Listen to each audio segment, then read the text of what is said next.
let me raise you up.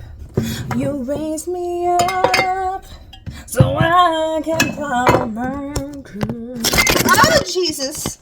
Welcome to the show. Don't forget to like, comment, share, and subscribe. Good morrow, everybody. So, on July 28th, I had started this high-fat FGF21 inducing protocol. Just to interrupt, if you haven't watched my video about the FGF21 protocol, I will have it linked below, or if I figure out how to put it in the video so you can click on it, I'll do that. And I did it, I tracked and did crazy good. I was extremely gung-ho on it for like 2 weeks, just like crazy tracking my food and lots and lots and lots of fat bombs. And then on week 2, the weekend, I had a cheat day. And for some reason, it just like completely set my body off. I immediately went back to the protocol like that Monday, but for some reason, like my blood sugar was like having a hard time. I also was like trying to kind of push it and see if I could have a little bit more protein throughout the day. And my blood sugars were like not that good. When I first started the protocol, my blood sugars, my fasting blood sugar went from like the low 100s to, I think at one point it had dropped down to like 84 in the morning, which is unheard of for me. After my cheat day, that entire week until like Friday maybe, it was like 100 or like 102. My fasting blood sugar. On top of that though, I take metformin and I stopped taking the second dose. So that could have been like a rebound thing, like maybe something with like stopping the metformin, but I am going back to the original protocol where I am tracking like crazy, eating a lot more fat. Because here's the thing, I was kind of getting sick of this eating the same fat bomb. I just didn't have any ideas or any recipes that were that good. Yeah. This fat bomb that I'm making right now is my go-to. It's just ghee, avocado oil, and peanut butter powder. And you put it in a mold or you keep it in the cup. You can put it in the fridge or the freezer, and then you can pop it out and bam, done. So I'm gonna make one for lunch and one for dessert tonight. So this week, so far I am 3 weeks on the protocol.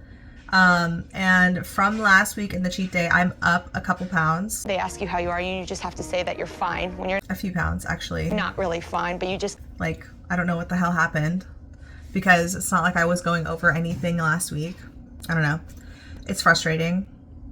I got down to 176.9, so almost practically 10 pounds. And then, I had that cheat day, and then since then, I've been like bouncing between like 180 and 181, 179. So what the hell? I wasn't having breakfast the first week. So maybe I'll just make 3 of these and just do a fat bomb for breakfast, a fat bomb for lunch, and a fat bomb for dessert. And then for dinner, I'm going to have one of the best meals that I had the first week of the protocol was this like noodles with like a little bit of edamame, some bacon, and then just like all cooked in bacon fat. And like soy sauce and stuff. So I'm gonna do that for dinner. I've already meal prepped like protein for my husband, so I don't really have to like worry about cooking anything. I just have to cook for myself, which is nice. But yeah, let's see if we can turn some things around. One thing I have noticed, which it's come to my attention like yesterday, I have like no desire really for desserts or sweets or anything like that. Like my husband bought me some chocolate and I was just like, okay. And I didn't really enjoy it when I was eating it. And then yesterday we made sleepy time tea and I put monk fruit in there and I kind of regretted it. I was like, this is like way too sweet. Everything just tastes really sweet to me lately. As far as ketones, mommy is dark purple still. Even last week when I started like adding a couple of pounds, I did track last week and my protein most days was like over 50 grams. So I have a feeling because I can only eat so much fat, like I'm not gonna be able to eat 2 of these in one sitting. I have to separate them, right? I have a feeling that my protein threshold when I'm doing this protocol is a lot lower than I think. So we'll find out. Okay, so I'm having my morning iced tea, milk tea with coconut milk and a thing of monk fruit. And even it tastes a little too sweet. Like, so they do say that the FGF21 hormone is helpful when it comes to like sweet cravings. So I think that that is like, yeah, it's working. But I also think because my blood sugar levels are improving, and I'm assuming my insulin resistance is probably improving. When you are insulin resistant, you are constantly like hungry and constantly craving like sweets. Like I am a sweet bitch. I feel, even though the scale's up, that's not important. How I feel is like, first of all, I'm shocked that I'm not like feeling this sweet drink, and that I'm not craving candy. So yeah, just wanted to throw that in there. All right, this is the same day. Look at that blood sugar, 87. Here's me eating a fat bomb at home. Here is me the next day, another very early low reading. I'm not crying, you are crying.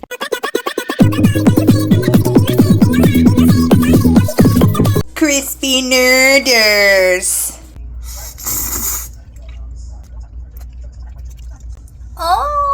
I guess I'm just showing you my food that I ate throughout the week. So here's another fat bomb. Here is a low 90s 8 a.m. reading on the 20th.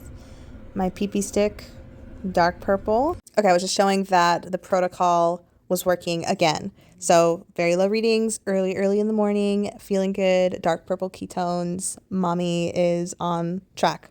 Good morrow, everybody. It is now Friday.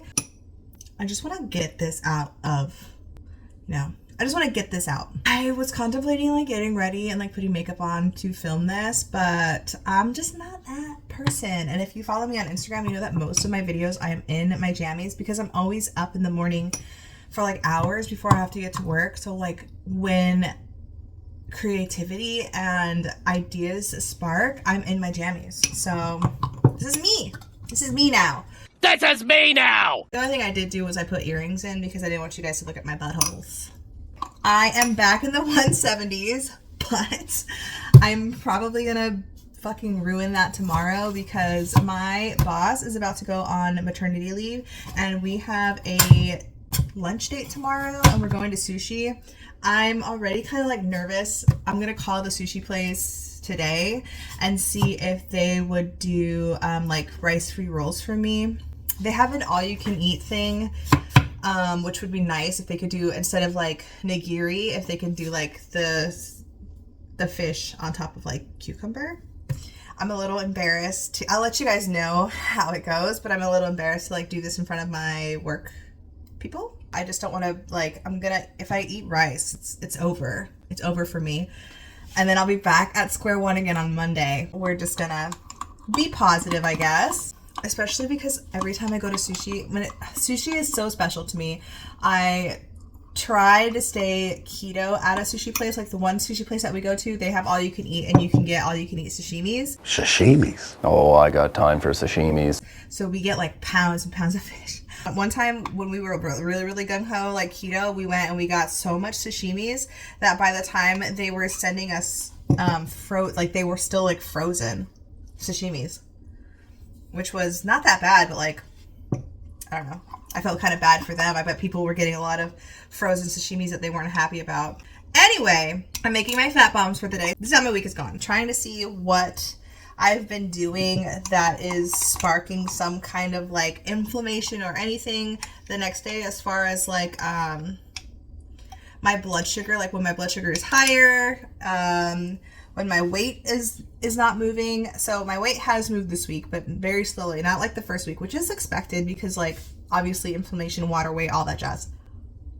But I started at 181 this week, back down to the 170s, 179 point something.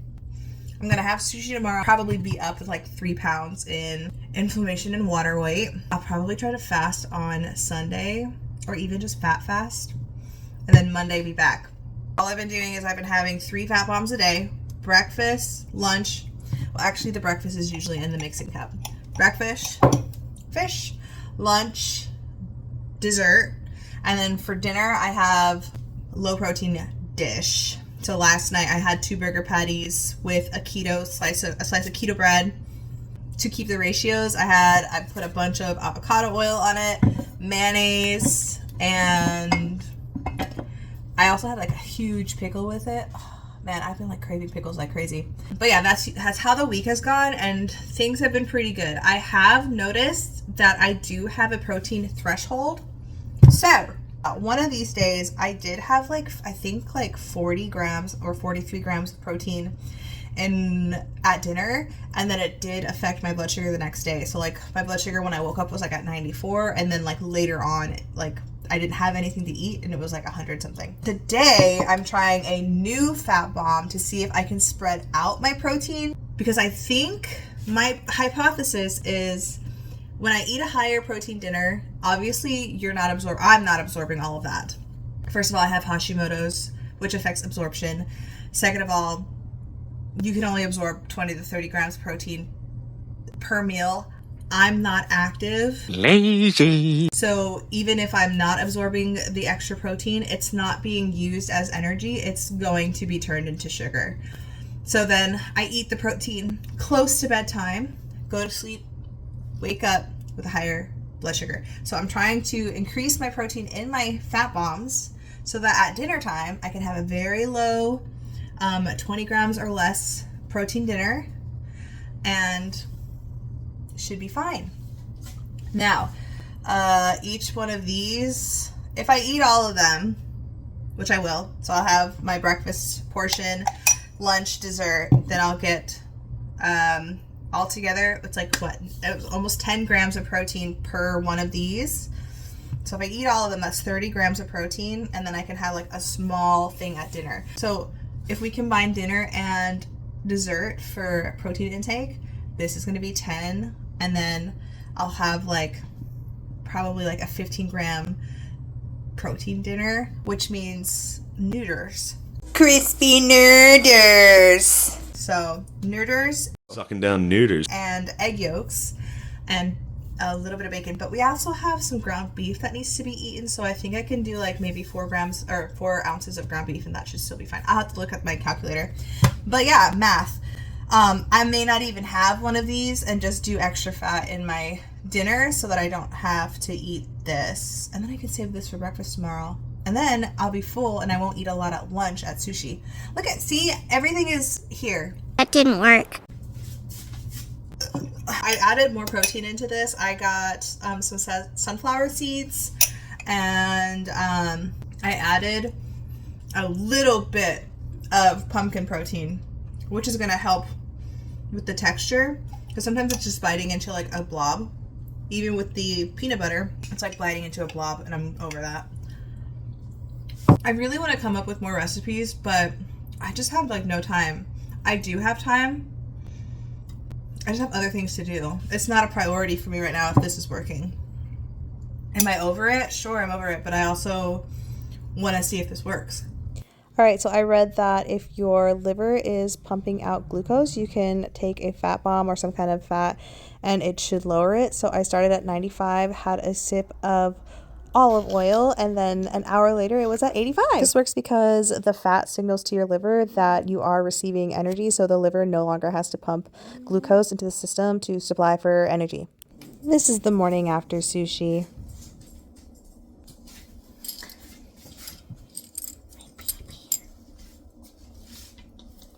Look at that pink belly. Look at that pink belly. Here's me checking my blood sugar, and yeah. And I was feeling it too. Yeah. Okay, sorry, please excuse the car noises. But, recovering from a sushi day. Yo, this place was so dope. We've never been here, but my husband said that they put the sashimis on hospital ice. And here's me, so cute, in my favorite Alice in Chains t-shirt. Here is the story. So my coworker and I were gonna go on like a triple. Me, my coworker, and our boss, we're all friends. We were gonna go to sushi yesterday, and then my boss got sick. Like, she had a cold or a sniffle, and she's pregnant. So she was like, I'm gonna skip it. So we were like, okay, cool. Oh, and she went into fucking labor. Me and my other coworker friend were gonna go, and then our power went out yesterday, and it's Florida, and we have dogs, and the hottest part of the day, it's like dangerous to leave your dog at home. They are our babies, so we decided that we were gonna stay with them just to make sure that they were cool, take them to a Lowe's for to steal Lowe's air conditioning, and just chill until the power went on. So then when the power came back on, I was still like, hey, I had planned to have sushi today. Michael, my husband, do you want to go to sushi for dinner tonight? So then a couple hours later, we went to sushi. And you guys, this place has been around our town. It's about to celebrate its 2-year anniversary. It's called Sushi Masa in Lakeland, Florida. Y'all, they have all you can eat. So first of all, we did all you can eat dinner, which was $32 a person, which if it's sushi, I think it's worth it. My husband and I eat a lot of sashimi. Oh, I got time for sashimis. Which is always more expensive than like nigiri or anything because you're eating more fish, no rice. And their lunch all you can eat is only $20, but we didn't do lunch, we did the dinner, and I guess it comes with more. Like it came with a free alcoholic beverage. We don't drink. Well, my husband will have a beer like if he's working around the house, but I don't drink, and I only drink on special occasions or when I plan it. And this wasn't really a special occasion, and I didn't plan it, so I guess I was peer pressured by a menu. Anyway, I got sake. Sake? Sake just feels special to me. So I ate a shit ton of. I actually thought I was gonna eat more rice. I was going into like eating sushi like, okay, Robin, you're gonna eat so much rice, like you're just gonna feel like shit. It's gonna be fine. So I ask, obviously, hey, can I order rolls without any rice? And they charge an extra $1 per roll because they'll put extra fish in there for you or extra veggies. And I was like, nah, I'm okay. They have these rolls called the Naruto roll, which is just like it's like cucumber, no rice, just fish and avocado. I was like, this is like a keto roll. I'm just gonna get a bunch of these. I also got like 30 pieces of sashimi. And then my favorite roll is a spider roll, which is soft shell crab deep fried, and then it's rice. So obviously I was like, I'm not gonna get a spider roll. And then I wanted a deep fried roll, so I got some deep fried roll. I don't know. And I was feeling okay, and then they had ice cream, and then after the ice cream, my blood sugar was like, bitch, you should have just left it at the spider roll. Because my blood sugar the rest of the night, like, first of all, it spiked to like 170, and then a couple hours later or an hour later, it was like 150, and then it just kind of like coasted a little bit around 130 until the end of the night. We went to bed at 11:30, and it was still at 130, which I believe is, and I'll post like a graph or something like that, but I believe that is like okay for like even a normal person who's not insulin resistant. Like I think if you eat carbs, I don't think you ever go back to baseline except.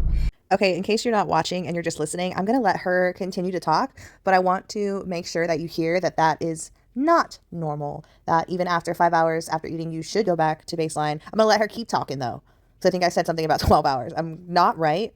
Please, even listening to editing me, you should probably, just fact check anything that you hear on the internet. I think it's very important, but I am wrong here. Unless you're like fasted for at least 12 hours. But anyway, I checked my blood sugar this morning, 114.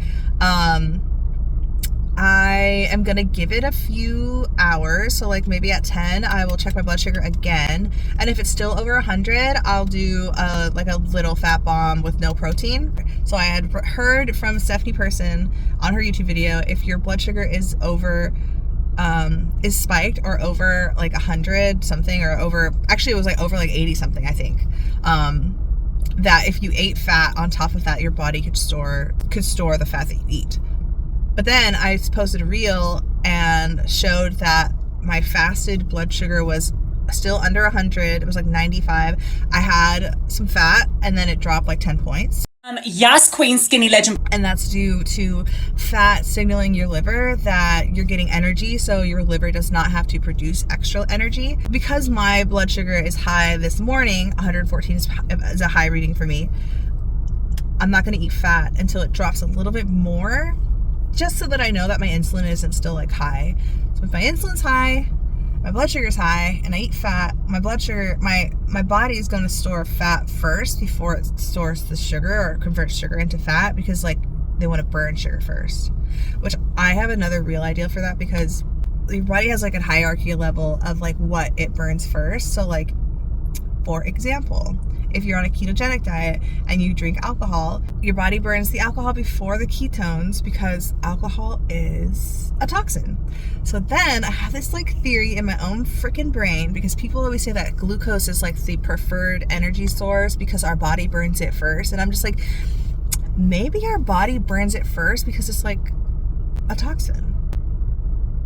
Me don't know, because me not a scientist, but I kind of do think that our body burns sugar faster than it burns fat, because we are evolutionarily, I don't even know if that's the right word. Yeah, I think so. Evolutionarily, we are designed to hold on to fat and to store fat in cases of famine.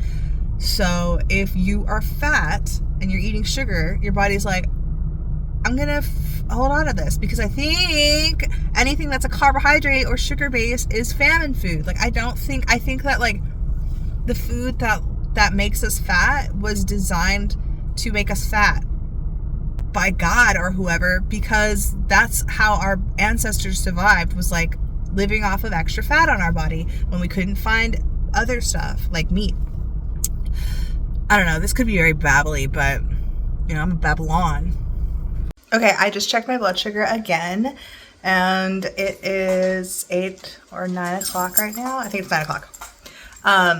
And it's still at 120, so I'm going to do the best thing you can do to lower your blood sugar, and that's take your dogs on a walk. So if you don't have dogs, you're never ever going to lower your blood sugar.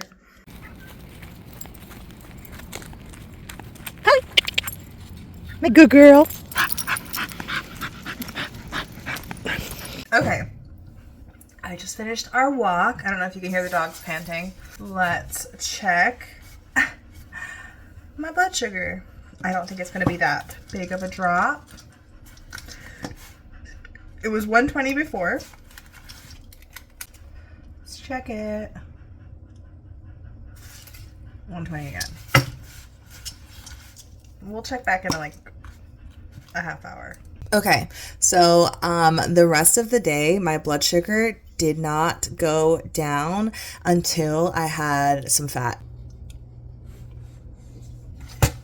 And I'll try to show my blood sugar readings. But I had a little bit of coconut oil, and then that's when like my blood sugar started leveling out. Now, again, I'm just experimenting and kind of fucking around. I don't know why my body is doing this. I don't know why for sure, like why my blood sugar would go down after that. Like I just am assuming based off of what I've read, it's because my liver is no longer producing glucose. Again, you guys, you're just here to listen and just watch and enjoy the edits. Look at the show! Enjoy the show! Because I don't know what I'm doing. Good morrow again. It is Monday. Sorry that you're all angled weird. I've removed your tripods so I can make my fat bombs for the day. Oh. Okay, so yesterday was extremely low carb. I didn't eat anything. For lunch I had a can of sardines with pork rinds. And then nothing. And then I had pork chops. And then I did have throughout the day actually have a Lily's chocolate bar, because my husband is a sweet baby angel and loves me. But sometimes I'm like, bitch, you love me too much, because I'm trying to not be eating artificial shit. Like, I'll just make my fat bombs. Okay, daddy? So then this morning, from the weekend, literally from Saturday. So Friday, I was at 179. As far as my weight goes, Friday, 179.8. Today, 184.6. 5 pounds of water weight and inflammation, you guys, from rice. The most eaten fucking food on the planet, and I can't even have it, and I'm half Asian. Y'all. Insulin resistance is so fucking rude. If I could have rice every day, I would have rice every fucking day. That's my last meal. Like if I was on death row, my last meal would be rice with a can of treat. And if you're like, treat? What's treat? It's like Spam, but smoother. It's like a cheaper version of Spam. Fuck, I miss eating rice. Like if I did not give a shit about like my health or anything, I would be eating rice every day. I'd be eating Spam and rice like all the time. But me not good with that. Anyway, I'm making a fat bomb because, oh, and then on top of that, my blood sugar this morning, 104 when I woke up at 5, and then I just checked it again, and literally all I've had was tea and turmeric and cinnamon and some coconut cream to lighten it, and then monk fruit, which never pops my blood sugar up. But I don't know if it's the energy or the caffeine that is raising my cortisol and then therefore raising my blood sugar. But I'm kind of getting to this, like again, this is an experiment, you guys. I'm hearing all of this stuff. And then you too, when you're watching my videos, you should do your own research and then you should try your own experiments on yourself to see what works for you. Because I'm listening to stuff and going, oh, maybe that's like legit. Let me try that. So I listened to this gal, Stephanie Pierce person, and she was like, if your blood sugar is higher than yada, yada, yada, don't eat fat, you'll store it. Well, my blood sugar's been high. It has not barely gone down, and it only went down when I did have high fat. So I'm going to have some fucking fat right now. Lower this blood sugar, get sexy, and have a good day. Wait. I said good day. So let me raise you up. You raise me up. So I can climb oh, Jesus. Yesterday, my blood sugar went back to normal and I started excreting ketones like early yesterday, even with my blood sugar high. So I think I want to get like a breathalyzer ketone meter or another blood ketone, unless I can find my blood ketone meter. The thing is that I test my blood sugar so often. The strips for the blood sugar glucometer are so cheap that I don't mind checking my blood sugar so often. However, when I'm like using a blood ketone meter, I use it so often that like it's not worth the price because it's so expensive to replace the strips. So maybe I will get a breathalyzer, because another person, actually it probably was Stephanie person, she was saying that if you can't be using ketones and have high insulin at the same time. Maybe that's true, maybe that's not. But either way, I've found in this week's experiment, maybe that's what these will be, because I like doing vlogs so I can edit every day.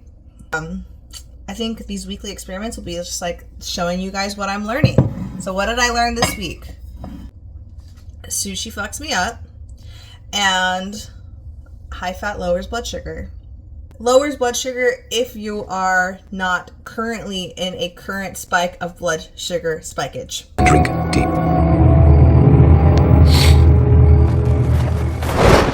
So like, I had sushi on Saturday. If I would have eaten fat Saturday night, it wouldn't have gone down. I don't think so. Because that's sugar, exogenous sugar coming in. So this morning my blood sugar's high. I'm going to have a fat bomb or two and lower my blood sugar that way, and we will check back. Oh, and also like another thing that I learned is that I have a lower protein threshold than I thought. I was trying to do like a little bit of protein like in the morning, a little bit at lunch, and then like a little bit at dinner, thinking that if I had lowered my dinner protein that my morning blood sugar the next day would be better. I think I need to skip protein in the morning, so just high fat in the morning, a little bit of protein at lunch, and then a little at dinner, and see if that does anything. So it's a new week. It's a new It's a new dawn. It's a new day. It's a new life. log of studying, I guess. I don't know. Learning. And I'm feeling it. Okay, I'm stuck behind a train. And switch up a little bit more closer. Raise the risk. I'm gonna check my blood sugar. It's been about an hour since I had a fat bomb. I feel like early in the morning I feel like I look like a clown with the makeup and how it hasn't really like soaked into my face or wiped or washed off. So I feel like, who am I? Oh, the train's done already. Okay, check my blood sugar. 106. It went down from 120. Me just saying. All right, excuse my face. I have had a rough day. Nothing bad happened, just exhausting and busy at work. And then all day my blood sugar would not go under 100, and I was getting so frustrated and like questioning, am I doing anything right? I think it just takes my body a couple of days to like get back down to baseline after a cheat, especially with rice. So I'm noticing rice, which I'm Asian, it does not make any sense, but rice just fucks with me for days. So anyway, all day, and I'll share my readings because I was like frantically testing my blood sugar literally all day. So like this morning I had a fat bomb and it did lower my blood sugar a little bit. And then all day, the rest of the day, I did have some lunch and my blood sugar just like stayed stagnant. It was still like late 100s to like 110s all day. And I was like, am I broken? Like, I just ruined everything, blah, blah, blah, blah, blah. And then, when was it? Like at 2:45-ish or 3, I was just like, you know what? I'm just going to try it. Let's just do the olive oil again. So I drank an ounce of olive oil and now I'm chill. You guys, I just checked my blood sugar again and it's 89. So if I have a cheat day, it's just I have to fast. And then on like the second day back, high fat, and I will be back at baseline when it comes to my blood sugar. I really hope that you guys enjoy videos like this. I'm not 100% sure what I'm doing. Again, this is just like a learning video for me, and I am vlogging and documenting what's been working for me and what I'm learning. Little tidbits of information I'm grabbing from the internet, what I'm like researching. And so far I have learned that number 1, my tea is ready. Let's recap. Okay, so number 1, high fat has proven to lower my blood sugar. If I have a cheat day, I need like 2 days to recover, so I need to plan for that and be easy on myself. I could go a little bit lower on my protein. I need to fast in the morning or just fat, no protein, and then spread my protein out between lunch and dinner. If I only have dinner, because I do often not get hungry until dinner time, like OMAD, my dinner protein has to be like less than 30 grams. So again, we are still just like, we're just testing the water still. Nothing is set in stone. And yeah, I really hope that you guys are learning something or just enjoying watching me or listening to me while you do your laundry or your chores. All right, guys. Again, thank you so much for watching. If you made it all the way to the end, don't forget to like, subscribe, comment, and hit that notification bell. I don't know what